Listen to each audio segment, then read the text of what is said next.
It's your daily dose of Donna. Happy Monday. Welcome to the show. Today is Monday, April 1st.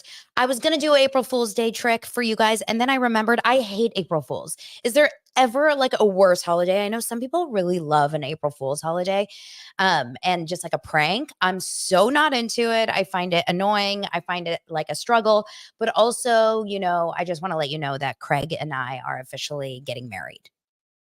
That was my world. That was my version of giving you an April Fool's Day. Welcome to the show. We have a jam-packed show, which is why I'm a couple minutes behind today. Lots of admin stuff for today's show. We have Tori Spelling opening up about her divorce. Ashton Kutcher is somehow involved with P. Diddy. Shocker. I'm going to talk a little bit more about the Jeff Lewis and Brandy and Julie story. Of course, we're going to talk about Real Housewives of Potomac, the reunion last night, Summer House, Martha's Vineyard, and are the Golden Bachelor and his wife Teresa already broken up? Like TMZ wants us to think? All that and more on today's Daily Dose of Donna.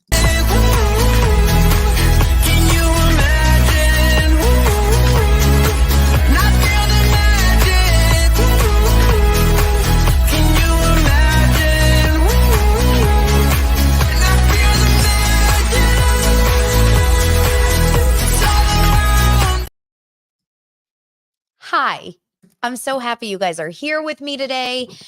Oh my gosh, I had such a fun weekend. If you follow me on Instagram, or I guess Instagram and Facebook, it was on Facebook too, but we had a school gala.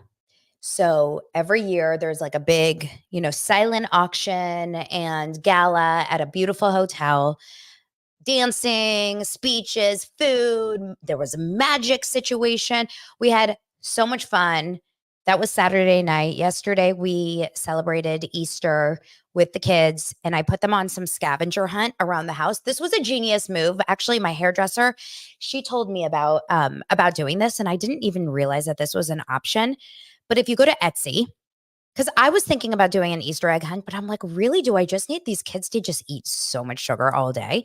So what I did was I went to Etsy, and you can download like a printable 42 clue scavenger hunt.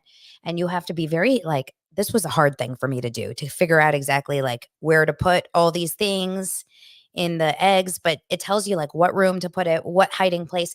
And then there's these clues, so the kids are running around the house trying to find these clues, which led them to the final clue where they opened the barbecue grill, and there were their big, like big Easter eggs filled with all the fun stuff. So it was really fun to do. And then we just cooked dinner, and we've been on a Sunday night movie kick with the family. So 2 weeks ago we did Speed together as a family. We just did Speed. Now, if you don't know what Speed is, like the movie, you guys have to learn this. I went to my workout the next day, and I said to my trainers over at F45, I was like, did you, like last night I watched Speed with the kids, and they were like, what's that? How old are you? They're in their like late 20s. They did not know the movie Speed. There's a bomb on the bus. Pop quiz. Oh my goodness. Keanu Reeves and Sandra Bullock. So we watched that 3 weeks ago. Last week we watched Kindergarten Cop, because there's nothing Arnold Schwarzenegger can do wrong, in my opinion.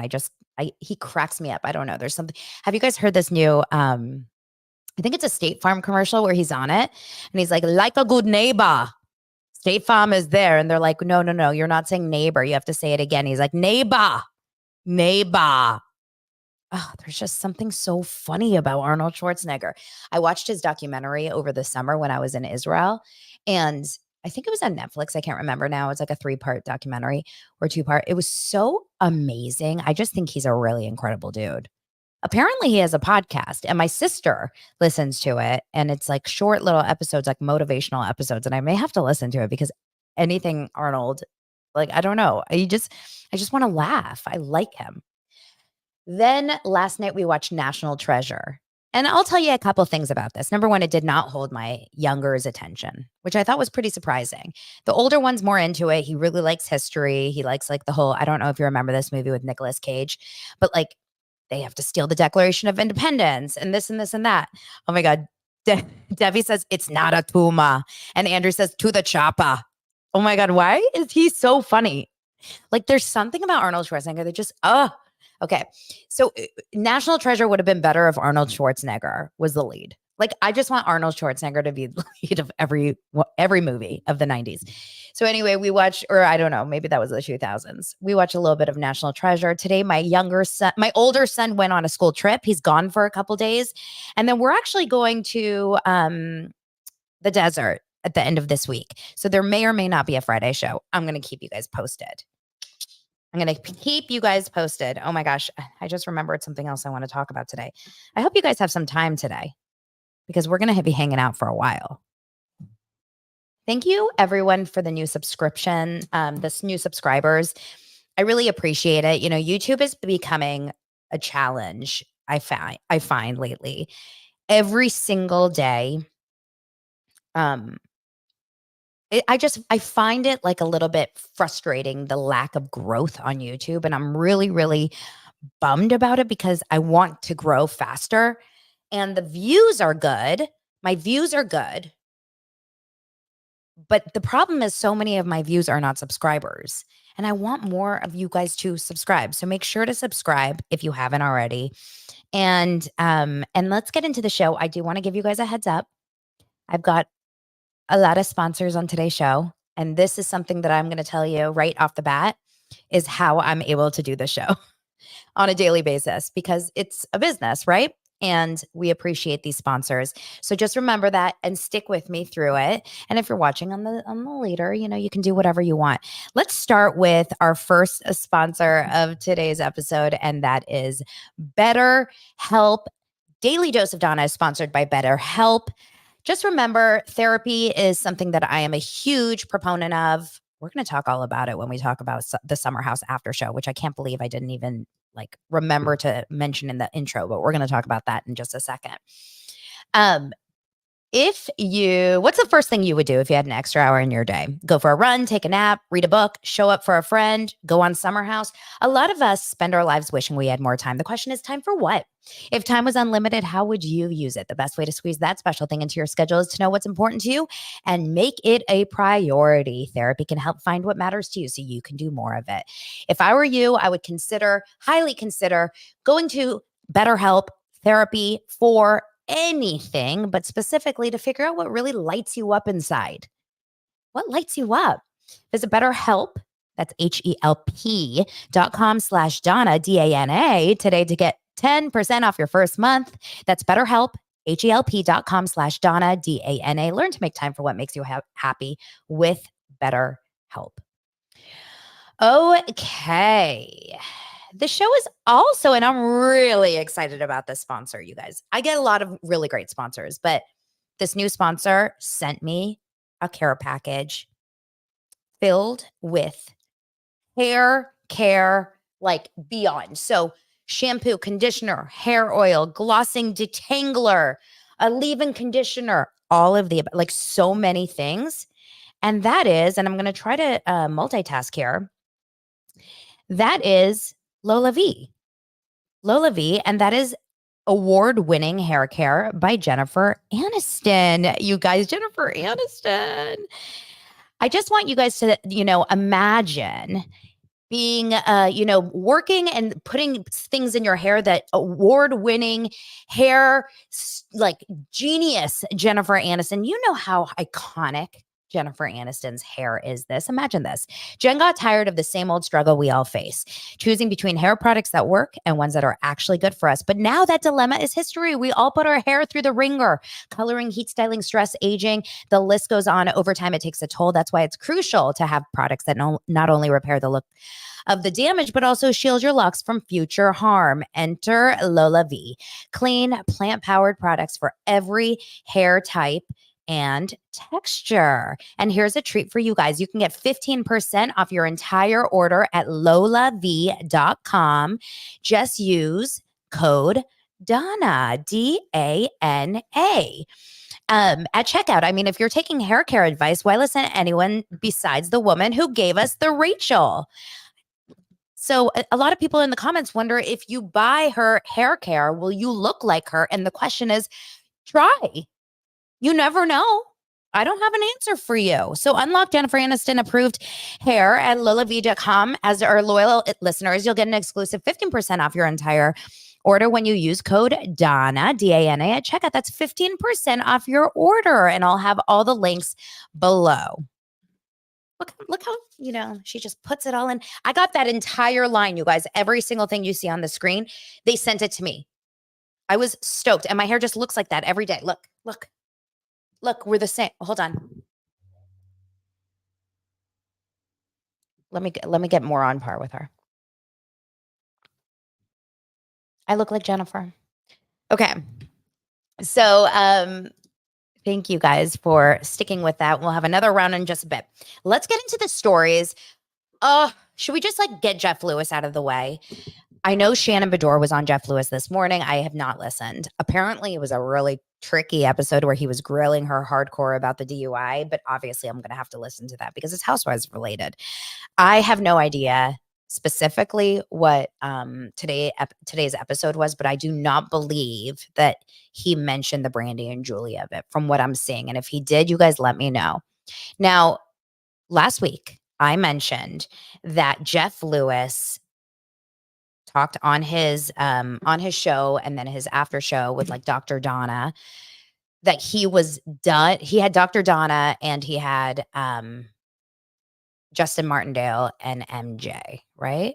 Was that who's on the after show? Yeah, it was MJ and Dr. Donna. And he was like, I've had it up to here with Brandy and Julie. Brandy and Julie were these comedians that used to work with him and they got fired from Sirius doing the after show. And then there's a lot of bad blood between them. I think you're going to be very surprised about what I'm about to say, you guys, because I think you're going to be very surprised because I did get a lot. I just repeated myself. So sorry about that. That was not an editing issue. I get a lot of comments every time I talk about Jeff saying, you're such a Jeff apologist. Everything Jeff does, you think is okay. I've never once said that before in my life, but I do tend to skew Team Jeff on a lot of things because I just connect with a lot of things he says and does. I don't know why. So when I left my show on Friday and saw lots of comments going both ways about this, I ended up subscribing to Julie and Brandy's Patreon. It was very affordable. It was $1. And listened to their episode. I went to go get my nails done, Barbie pink. And while I was there, I was listening. It is an hour and some. I listened to it on double speed. They do not talk about Jeff Lewis the entire time, but they do talk about the Luann show and what happened behind the scenes. A couple interesting things. I get the feeling, and I know that they also were in another podcast that's free talking about this also. One of you guys will remind me the name of the podcast. I can't remember. But I will tell you, I felt for them. Don't be shocked. Don't be shocked, guys. Everyone calm down. I felt for them because they're clearly having major PTSD over what went down with Jeff. Why is that? I think you can put it in the same category as the way I can look at it is when I worked for Nickelodeon on a show. Okay. No, it's not April Fool's. Andrew says April Fool's. No, it's not. This is real. I worked for Nickelodeon on a show called Haunted Hathaways. And we were casting it for 2 years. This is a little bit of a side note. I had a partner on the show as Julie and Brandy, it was two of us. Actually, my partner was Brandy too, but not the same Brandy. And this show was very low maintenance for us. It was not a very hard show. What you have to do when you're casting a series, you just do the guest stars and the guest cast. And there was a lot of recurring guest cast. So we had cast them already. And all we had to do was just hire them again. We didn't have to do a lot of auditions. It was very small things. Also on multi-camera sitcoms, you would have a week off every few weeks. So my whole family, this is really, I'm so sorry to go on a tangent, but my whole family decided to go to Israel to visit my grandmother. And I had a very, very young little baby at the time. It was just Dylan. I wasn't pregnant with Oliver yet. And I decided I'm going to go to Israel. I'm going to go with my whole family and visit my grandmother. Like, what am I going to do? Sit at home?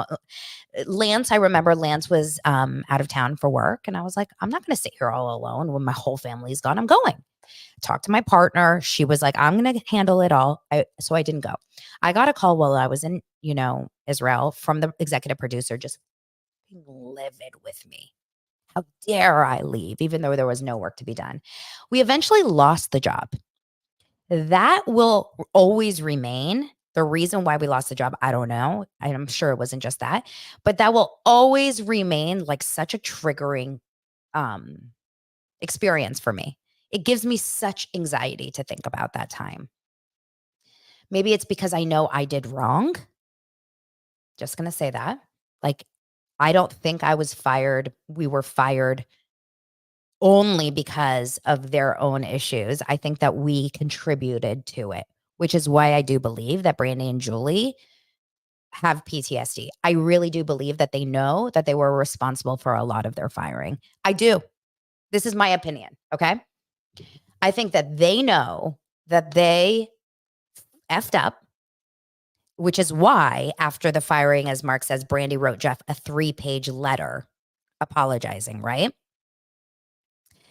That's what they're saying.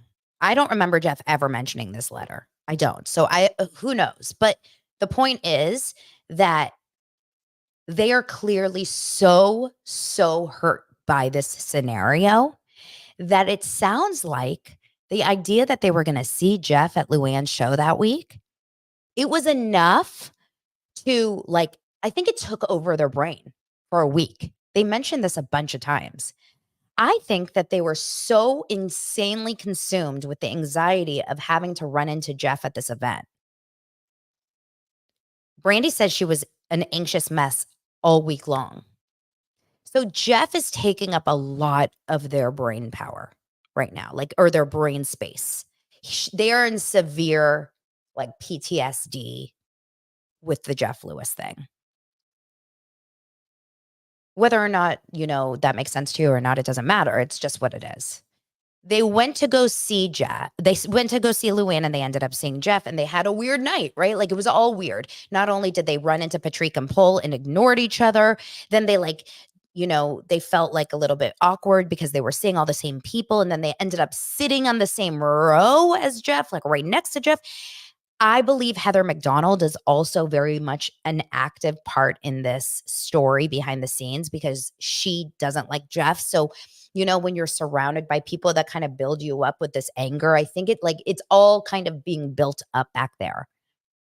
They said on the podcast that they talked to Heather multiple times a day on the phone, multiple times. I would imagine Heather is very upset with Jeff and that whole crew, like Justin and Krista, whatever. So if they're on the phone with her all day long, you've had friends like that, right? Where you're just talking about the same thing. And it hypes you up to feel that way. So that's my guess when it comes to it's not helping them get over it being her friend.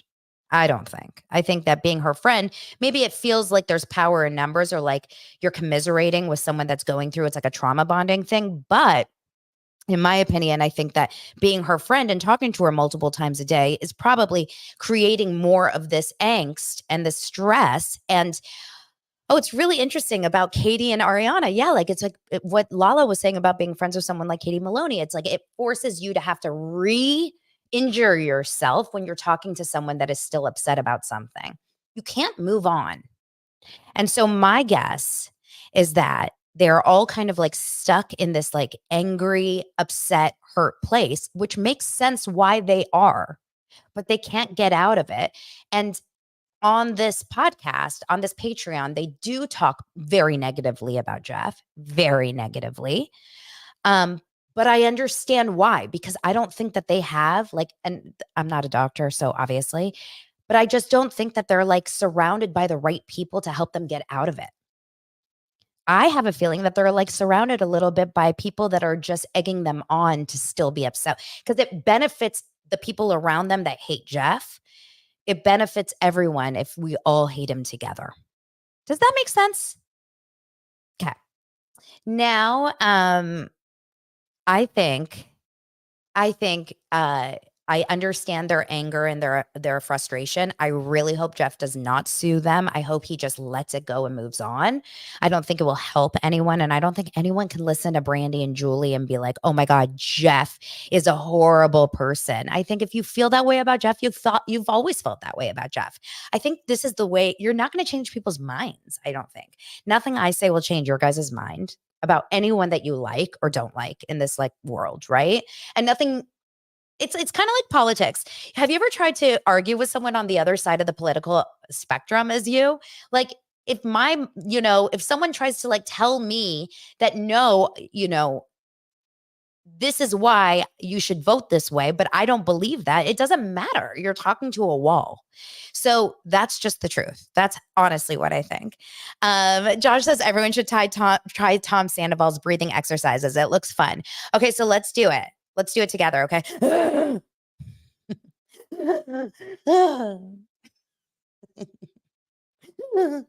That would be my April Fool's joke for you guys, is that I bring Dr. Cho or whatever his name was.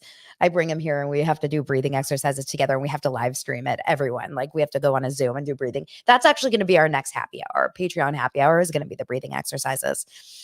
Oh my gosh. So anyway, I feel bad for all involved, but no one's letting up. Like, Brandy and Julie were posting these kind of like joking, making fun memes all weekend. They are talking about it on podcasts. Like, they're not the victim necessarily if you keep going and going and going and going and going. You know what I mean? Michelle says someone will call CPS if I start doing Tom breathing. No, seriously, like, what would your neighbors think if they could hear you do that? Like, if Tom lived in an old school apartment, like on Vanderpump Rules times. By the way, I'm still watching season 4 of Vanderpump Rules, like on the weekends when I'm doing the laundry or whatever. It was like right when Brittany was moving to LA and like Jax was really into Brittany, remember? But then he kept like telling Lala that they broke up. And Brittany's like, Brittany's accent is not as strong. You guys, hand to God, Brittany's accent got stronger the longer she was in LA. Like, the first episode she ever shows up on Vanderpump Rules, she's like, "Hi, I'm Brittany." Now she's like, "Hi, I'm Brittany." It's ridiculous. Okay. So that's my feelings on Jeff Lewis. Let's move on to Tori Spelling. Tori Spelling. Thank you to the dosers that sent me DMs this morning saying, listen to Tori Spelling. And I am so happy I did. Tori Spelling released a podcast. When I heard about it yesterday, someone posted on the Facebook group. It's called Misspelling, MISS Spelling. MISSPELLING. It's a good little play on words. The picture is kind of nuts. She's sitting there naked, but it's an iHeart podcast. I'm sure she got a good amount of money for this. It was a really, really interesting episode. I had no idea that she was going to open up this much in the first episode. The first episode basically, and I love shows like this, by the way, but it feels like you're just like in her living room.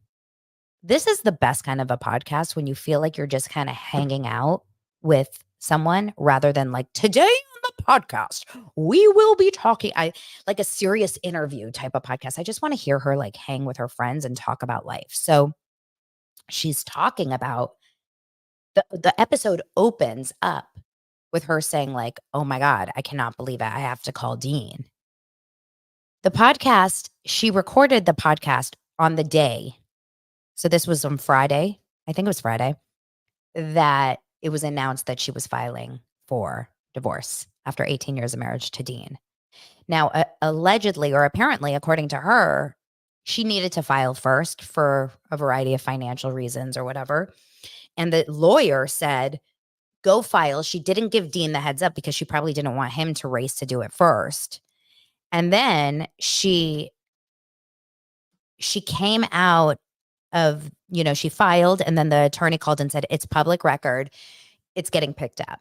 Like, it's going to be public. So people are already starting to talk about it. And she's like, shit, I need to call Dean and tell Dean, which is just crazy. So she calls him on the show and leaves a message. Hi, it's T. I hope you're well. I know you're at work. I just need to talk to you in just a moment. Okay. Bye. Then she continues to talk to what I assume is like maybe a producer, but also one of her good friends. Does anyone know who she's talking to? I don't remember them ever like introducing who she was having a conversation with, but I do think it was a friend of hers because she mentioned a couple times I'm in the room with all my closest friends. There was a couple people also kind of in the background. She starts talking about the fact that the rumors are starting to go around with the kids. She says Stella, who's her teen daughter, the oldest daughter, the second kid. She said Stella is getting information at school. Like she's getting people coming up to her at school saying, "Are you homeless? Do you live in an RV?" Because remember, over the summer, she was in an RV. And Tori's like, "We were just camping. Like, I don't understand why that wasn't obvious." Well, it wasn't obvious to me. I don't think so. Um, so then, uh, so then she starts talking about how Stella said people are starting to question, are you guys going to get divorced? And so Tori was saying, she's spent years trying to protect the kids, trying to protect Dean. But this was, I thought, the most interesting statement she made. She has been wanting to divorce him for at least 15 years. Let that like sit in your brain for a second. They've been together 18 years and she has been wanting to divorce him for 15 of them minimum. What I was blown away by was this one comment that she said. She goes, "A friend of ours said to me the other day, and I don't remember ever saying this to this friend, but the friend remembers me saying it to them, that when we had the first two, Liam and Stella, back to back, remember she was pregnant back to back on those first two. She remembers her friend remembers Tori saying, when these kids are old enough to put themselves in their car seats, I will leave Dean." Which is a crazy statement anyway, because that basically means that I'm staying in this marriage for extra hands, right? I don't understand this comment because if you really want to leave your husband, like you can put two kids in a car seat. Like I did that. How many of us have done that? More than two kids. Like how many of us have literally carried two kids to the car or like, you put the baby in and then you put the kid in. Like that's not that big of a deal. But I guess that was like her way of saying, I still need his help. And then all of a sudden, right when those kids were getting to the age where they could probably put themselves in the car seat, she has the next two kids again, back to back, like 10 months after. And then she says to that friend, apparently, the same thing. When these kids are old enough to do their car seats, I'm going to leave him. Well, she got pregnant again with the fifth. Do you guys remember being like, this is a crazy family that is like constantly popping out kids? It was so weird. She was like just postpartum with her fourth kid and then her third kid and then had a fourth. I don't know exactly the ages, but I think they're all really close, except maybe the youngest. And and so it's so weird to me. Like this is it. Look, I think that she was saying it was about the car seats as like an analogy of some sort. She didn't want to leave him for a variety of reasons, probably, but she knew that she was in a bad marriage for over 15 years. And we fell for it by watching all these reality shows with them, thinking that they were like, we knew they weren't perfect, obviously, but like how many years of TV did we watch with the two of them? And she said that a lot of people would come up to her and say that Dean was this like Prince Charming. Oh my gosh, you're so lucky to have Dean. And she was like, if only you knew. So, what were some of these red flags? Obviously, he had a major, major alcohol problem. He's now sober, according to him. But you know, he is a, like a, and he's an alcoholic, if not other stuff. I don't know. And he was clearly someone that she said when he would drink, whether it was 2 drinks sometimes, 10 drinks another time, there was really no way to know. He would get very angry and it would go down like a really bad path. So, look, I would imagine I can probably pretty safely say that if you have a major addiction and you're an alcoholic or any sort of drug addict, currently in use, it's going to be hard for you to be like a really great parent and spouse. I would imagine that that's very hard to do both. But I also found this part real interesting. She talked about the fact that his big issue with her is that he found her to be very messy, a hoarder, and didn't like clean up after herself. He's like, I never learned how to clean. He also goes, I never learned how to cook or bake, but I taught myself that. I just never cleaned. Okay, so you're basically just saying that as an excuse because, like, I don't remember my mom ever teaching me to clean. I really don't. I don't think my mom, like, sat me down and said, "This is how you clean." I just did. Like, I clean my house 24/7. I'm constantly cleaning. Who doesn't know how to clean? That's so weird. Like, go to TikTok. Everyone can learn how to clean. So this is just like an excuse saying, "I don't wanna clean." But she mentioned a story of how they first met. Because his big issue with her was that she would go to like, in therapy, he would always say, like, "The dog shit, the dog shit." You know how she has, like, an animal addiction too? She gets, like, 500 animals. She okay, she went to, um she says that when she met Dean, they were in Ottawa or wherever in Canada filming that movie. Remember, Tori was in a relationship married to that guy, Charlie, and Dean was married to his wife at the time and had that son, Jack. They both cheated on their partners together. The first times that they ever hung out, she had a hotel room in Canada at the time.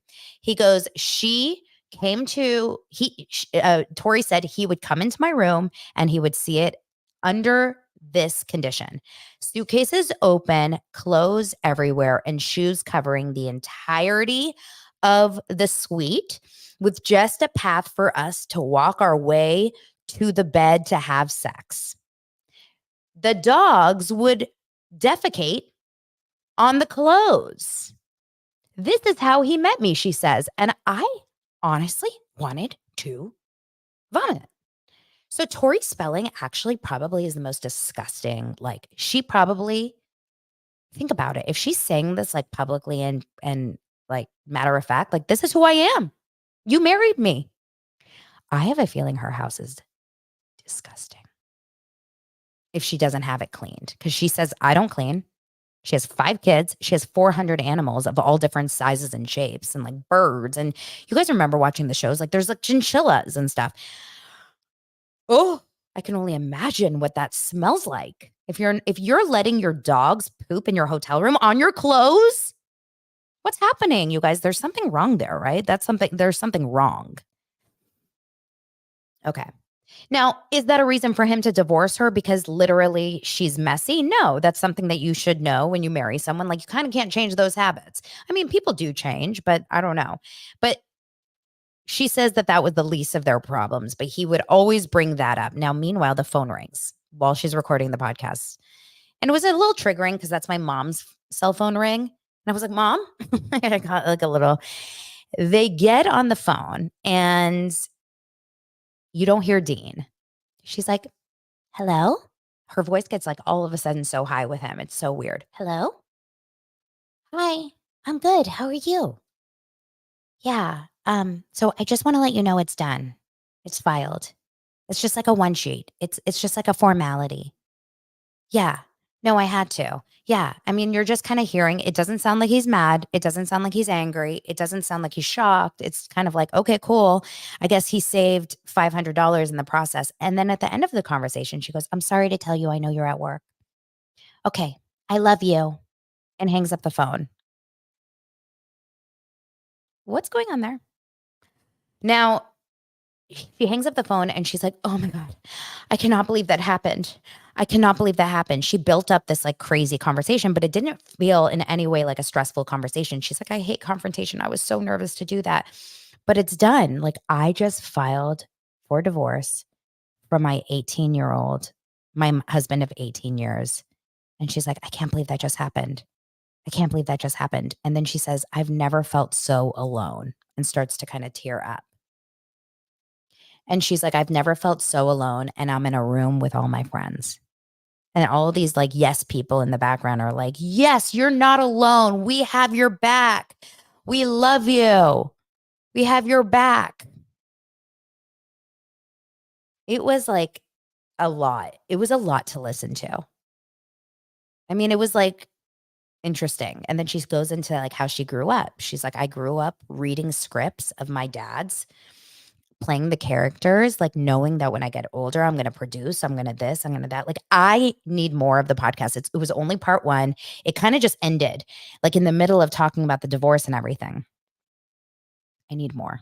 I need more. I thought it was really, really interesting. I don't know if you guys felt the same, but I really like that story. All right, let's get into our next story. But before we do that, I want to shout out another sponsor. The next story is brought to you by Dr. Motion Socks. Now, I am obsessed with these compression socks. I've told you about them already, specifically the knee-high compression socks. They're the most popular collection that they have. It has mild graduated compression that maximizes the benefits gained from wearing compression socks, leaving your feet and legs feeling their best throughout the day. Guys, this morning I went to my workout. Okay. Not going to shout it out here, but I went to my workout. It's a weightlifting workout, and I was wearing my cute little pink tie-dye compression socks from Dr. Motion Socks all the way up to my knees. And so many people were like, I love that. Are those your pants? Does that come with the pants? Like, those are so cute. I need them. drmotionsocks.com. Go to drmotionsocks.com to get compression socks. They're great if you're an active person, if you're walking a lot, if you have circulation issues. If you're Tori Spelling by 10 pairs, get on them. drmotionsocks.com. And then our final sponsor for today is OneSkin. Now, I will tell you, I've talked about OneSkin before. I love, love, love OneSkin. I find it a great brand. I think it's obviously it's skincare, but let me tell you a little bit about it. This is the OS01 line. They have a bunch of different lines, but it's peptides scientifically proven to reverse skin aging at the molecular level. I like the way that it doesn't smell. It has no scent on it. So every single day before I get ready, I put on the moisturizer and I mix it in with either a tinted moisturizer or a sunscreen. There's so many different things. Like basically you can use they have eye products, they have face products, they have body products. So there's nothing like the feeling of being confident in your own skin. So OneSkin makes it easy to keep your skin healthy while looking and feeling your best. No complicated routine, no multiple step protocols, just simple, scientifically validated solutions. And I am hooked on it. Don't take my word for it. OneSkin has over 4,000 5-star reviews. They were recognized by Fast Company as the most innovative brands in 2024. And you guys will get 15% off if you use the code Daily Dose. One word. That's the code Daily Dose at oneskin.co. oneskin.co. Try OneSkin and enjoy younger, healthier skin without all the extra steps. I really, truly love the fact that it's very easy to use. It is like, there's no crazy steps. You know, with skincare, you're always like, what do I use? The toner, the this, that. It just walks you right through it. oneskin.co. Use the code Daily Dose, 15% off. And let me know if you guys use the codes. I always want to know. Do we think that the Golden Bachelor, Gary, and his girl, Teresa, have broken up? Well, TMZ, that's sneaky TMZ. They posted an article this morning with such a clickbaity headline saying, Golden Bachelor, Gary, and Teresa, his wife, are living separately. And wouldn't you know, I got all the DMs in the world from you guys. You all know my situation with Gary, how much I love him. But everyone was like, guys, I think that they're broken up. They're broken up. I'm like, no. Read the article.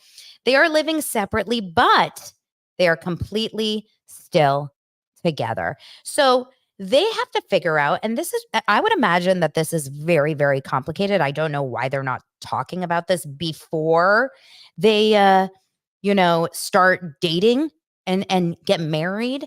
But they both have lives. They've built in lives in their own cities. They're both grandparents. When you're at a certain age, I would imagine you kind of are settled wherever it is. So they still haven't figured out where they're going to live together 3 months after they tied the knot. He's in Indiana, she's in New Jersey, and they aren't living together. They're not even in the same city or state. He's in northern Indiana. She's still in New Jersey, both with their families separately. There's no trouble in paradise, but the couples are just trying out a long distance for relationship for now as they have roots and families. And in Teresa's case, a career in their respective cities. Okay, listen, if she has a career, I think Gary, needs to toughen up and get out of his lake house and go to be with Teresa. It doesn't even sound like at this age, okay, this is going to sound really bad. At this age, either you're so like happy in your own life with your own space and your own surroundings that you're like, okay, so now I'm married. Like, great, but do I really need him around all the time? Or maybe he's like, do I really need her around all the time? I kind of like, like lounging on the couch. And maybe she's like Tori Spelling and she's like, I like my dog's poop everywhere I sit. So I kind of understand. And honestly, I tell you this, like, I love my husband, but I love my space. MySpace.com. I love my top 8 on MySpace. No, I love space. And it would be hard if you're used to living alone for many, many years. And now all of a sudden you're forced to be together. So the question is, they are getting a little older. Obviously, they're in their 70s, or at least he is. And then she's in her late 60s. Like, you would think they'd want to take advantage of this time together and like at least live together in the same house. But like, maybe I'm wrong. So you do get married for companionship. And so I wonder how that works. I hope they're at least seeing each other often, like Craig and Paige.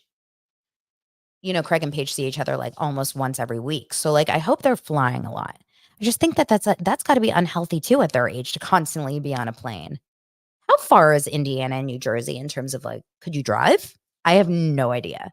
The one thing about me is that I cannot tell you anything about geography. I know California is on this side, the west side. Obviously, I know like what's around California. Don't be cray, okay? I know we got Nevada. I know we got Arizona. I know we got Oregon, okay? And then on the right side, on the East Coast, we've got like New York, New Jersey, Rhode Island, Florida. But like I don't, and then I know Texas in the bottom middle and Chicago's somewhere in the middle too.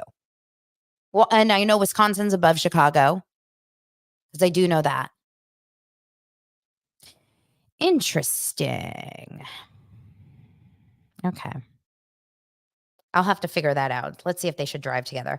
So they're fine. They're together. We'll have to see. I know that the new Bachelorette is filming right now, but I'm curious when the next Golden Bachelorette. And I would imagine they're not going to coincide. Like, I think they'll do the Bachelorette, they'll wrap that, and then they'll start filming Golden Bachelorette. It's weird that they didn't do it opposite because I feel like it's about time for a Golden Bachelorette, right? We still don't even know who it is. Okay. Ashton Kutcher, my favorite. Yeah, right.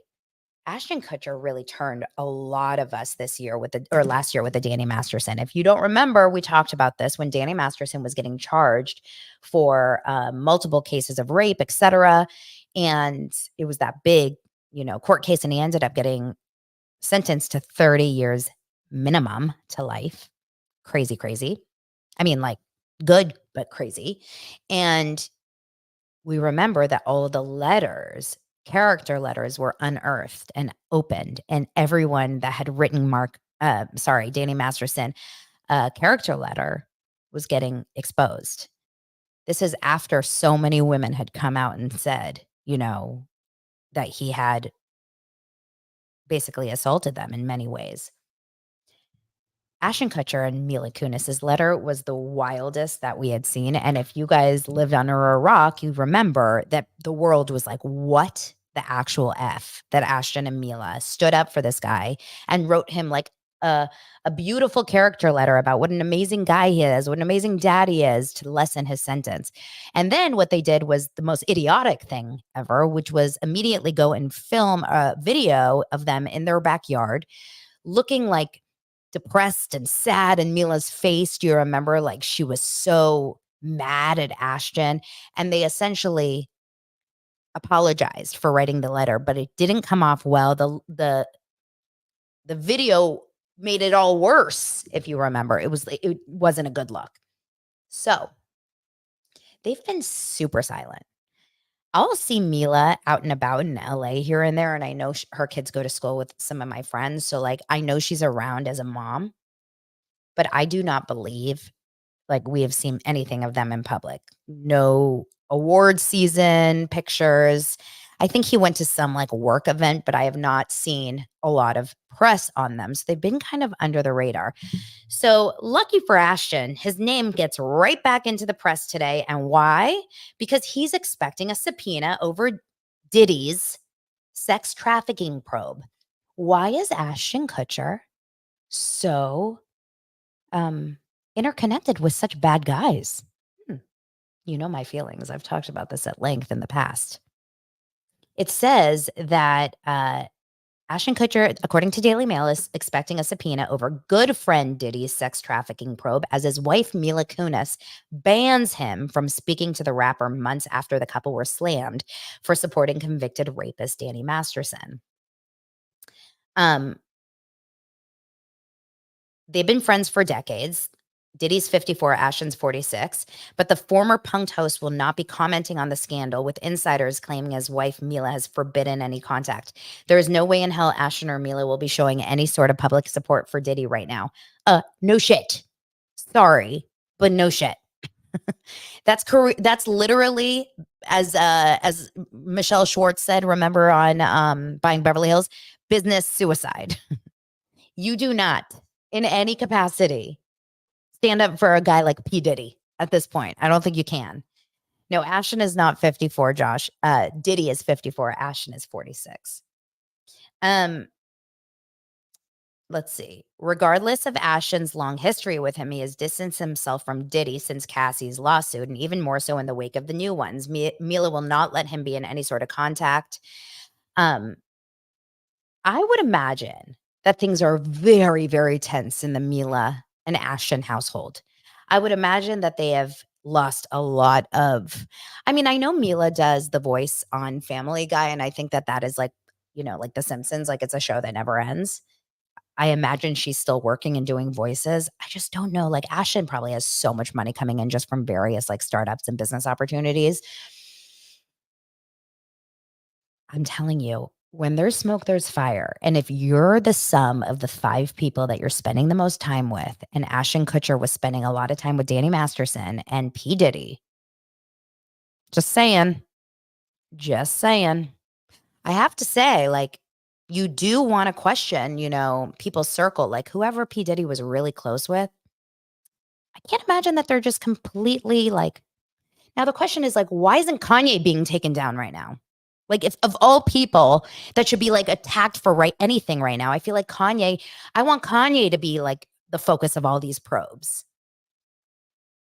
I hope more and more people start to get exposed. I agree, Billy. It's like we're all waiting with bated breath. I just hope it doesn't get completely swept under the rug, because like Diddy apparently posted on his Instagram yesterday for Easter a picture of his 1-year-old daughter. Like everything's like kumbaya right now. What? It's so interesting to me. Okay. We'll keep a close eye on that. Let's get into just a few minutes of Real Housewives of Potomac.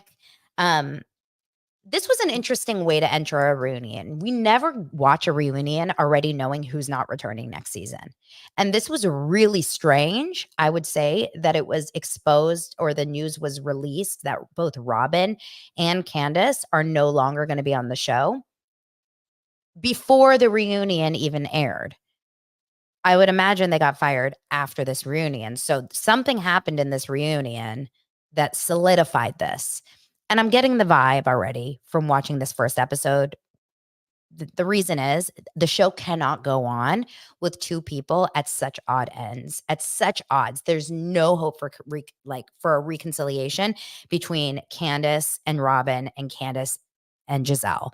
And I think last night's episode proved that to be true.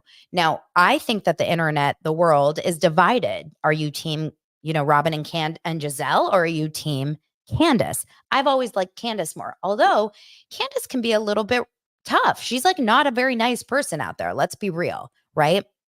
So I think that, Candace came to not play in the episode. She brought props, which will be like I wish I had something to show. It's a poster board. She brought poster boards of text messages that the audience can't even read because it's all blurred out. So it's kind of pointless. But these huge exposed text messages. She brought like 7 of them. I kept thinking, like, how much did she, and they're in color? How much did she spend on that? Now, I really like Candace personally more than Giselle, although I really did, my heart went for Giselle over her like vulnerable moments with her daughters this season. But it sounds to me like Giselle really did kind of paint Candace's husband in a bad light or in a worse light maybe than what really happened. And if that's the case, that sucks. But Candace was going after Giselle in really, really low blow ways, like about the color of her skin. And as a white person myself, I can't speak on any of that, but I would imagine that this is something that a lot of African American people, don't enjoy from what I'm seeing online of like, why are you pitting us against each other because of the color of our skin? So there was a lot of that. Now, Giselle was saying that she was getting a ton of death threats, she and her daughters, over the comments that Candace had made at the last reunion, etc. I really wish Candace would have taken this moment to say, that's horrible. And I do not condone that in any capacity. And I am so sorry that anyone felt that in order to protect me or to defend me, they had to do that to you. We all know how many times people do not do that in the public eye, meaning they let, people get horrible DMs and threats, etc., and they don't stand up for them to their audience. Had Candace said on her Instagram or on her, Twitter or whatever, hey, guys, Giselle is getting these death threats or whatever, and it's not okay. Like, whatever it is that you're doing this is too low. We're not going to go there. But instead of not only, defending it, she was like, it's out of my control. I can't really, comment on if people are out there sending you things based on what they're seeing you do. I don't love it. I don't love it. I'm trying to think of anything like really shocking or amazing continued about Candace and Giselle and Robin. Oh, Giselle had this like horrible moment where Candace was getting a little bit emotional over her friendship with Robin, dissolving. And Giselle's like, bring on the tears. Oh, the tears, the tears. And even Andy Cohen had to look at her and say, hey, that's kind of mean. Which is a big deal if Andy's saying that. It was very, very mean. And Candace was like, F you, B. Now, Robin, I'm so glad Robin's off the show. If I have to watch one more season of her doing nothing, I will lose my mind. She brings nothing. She's like a wet potato. Is that a thing? A wet potato, like a wet rag? She brings no oomph to the show. She brings no spark. She always looks tired. She acts tired. Does anyone else understand what I'm saying? Even when she's passionate, it looks like a sleepy version of passion. And the way that she stands up for Juan, I don't get it, but I also, it's none of our business. It's just, it does make her look not smart.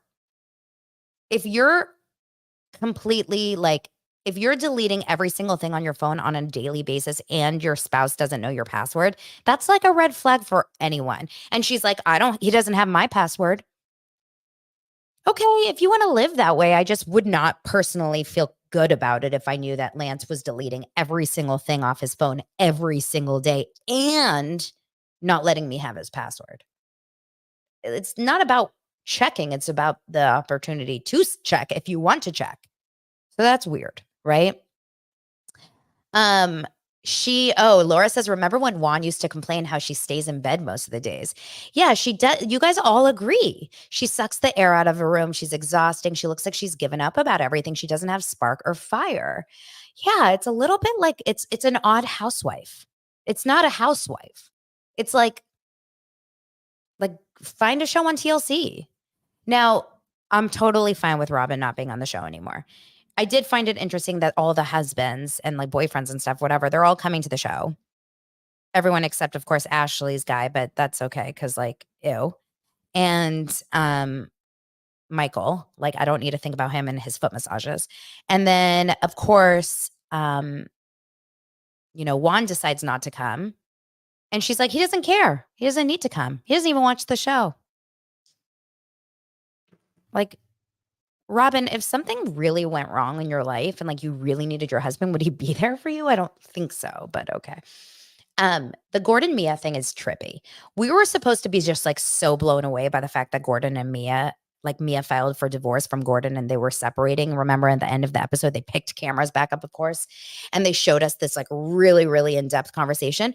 Well, backstage, Mia goes backstage during lunch. She FaceTimes with Ink, her current boyfriend, and he's like, Mia, and she's like, Ink, babe. And he's like, you look so hot. And she's like, Gordon says hi.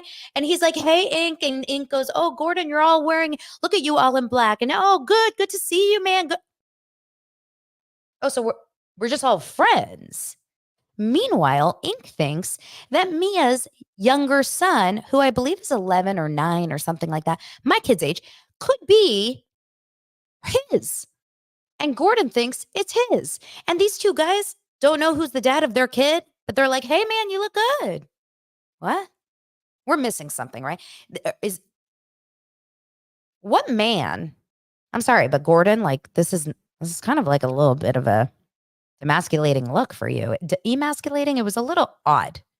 You have a man that not only, your wife is parading herself around with, you guys aren't officially divorced yet, I don't even think. Maybe they are.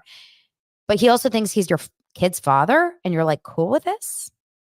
I just can't believe that they need to have a paternity test ASAP. Are they going to do it on part 3 of the reunion? It better not be part 3, right? It should just be 2 parts. I'm very interested in knowing whose kid it is. Well, actually, I don't really care, but like, I guess it would be interesting for the show. Nneka is basically not present. She doesn't say a freaking word the entire time, except she says that she doesn't believe what Giselle said Candace's husband did was sexual assault. Wendy also, for the most part, is pretty quiet in the corner. Karen Huger looks like a hot bombshell with her short gray hair. I love Karen. I know that she had the whole DUI and lied about it and stuff. I just really like her. I really like her. I find her like so just watchable. She's so good. Anyway, let's all send Mia a DM and ask for a paternity test. Like, at least go on an Instagram live. We deserve to be part of this. It'll probably be on next season, right? Don't you think? I hope you guys had an amazing Monday. I hope you enjoyed today's show. It was jam-packed. About Summer House Martha's Vineyard, nothing really huge is happening, so I don't think I need to fully talk about it, but watch it because it's building. We're only season 2, episode 2. So we're building. Also, secondly, Vanderpump Villa starts tonight. Remember, I watched the first episode, so I'll be breaking that down for you guys tomorrow. Vanderpump Villa, I believe it's on Peacock. Maybe it's a Bravo show, but I'm pretty sure it's Peacock. I will talk to you guys tomorrow. I can't wait to cover it all and more on Daily Dose of Donna. Thank you guys so much. Bye.